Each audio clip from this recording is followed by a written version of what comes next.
Hello friend, আমি রোনা। আমার একটা মিনি ব্লগে তোমাদের সবাইকে স্বাগত জানাই। দেখো, আজ 19শে জ্যৈষ্ঠ। ইনভাইট ছিল আমার বান্ধবীর, মানে বেস্ট ফ্রেন্ডের মামা বাড়িতে। তো সেখানেই চলে গেছিলাম। এই দেখো বিগ্রহ বলতে আগে এই লোকনাথ বাবা ফটোটাতেই পুজো হতো, এখন একটা পিতলের বিগ্রহ কিনেছে ওরা। তো এটাতেই পুজো হয়, খুব বড় করে পুজো হয়। আমার বিয়ের আগে থেকেই এখানে আমরা আসতাম। তো এবার যেহেতু এখানে বিয়ের পর এখানে এসেছি, তো এখানে নেমন্তন্ন ছিল।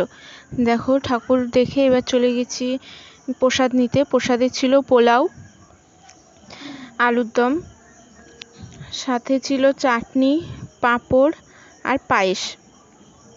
তো দেখো, আমাদের পাতে পোলাও পড়ে গেছে, সাথে আলুর দমও পড়ে গেছে। তো এক এক করে খাবার দাবার সেরে নিই। দেখো, একবার দিয়ে গেছে, আমি আবার নিয়েছি। এত টেস্টি হয়েছিল পোলাওটা।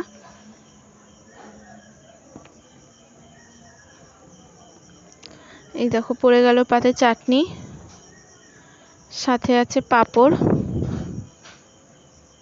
আর থাকছে পায়েস। তো প্রসাদ সেবা করে, মানে প্রসাদ খেয়ে তারপরে বাড়ি ফিরে আসার পালা। এখন সবাইকে বাই বলে, যেহেতু অনেক দেরি করে গেছিলাম, 4:30টার সময় আমি বাড়ি ফিরে আসছি।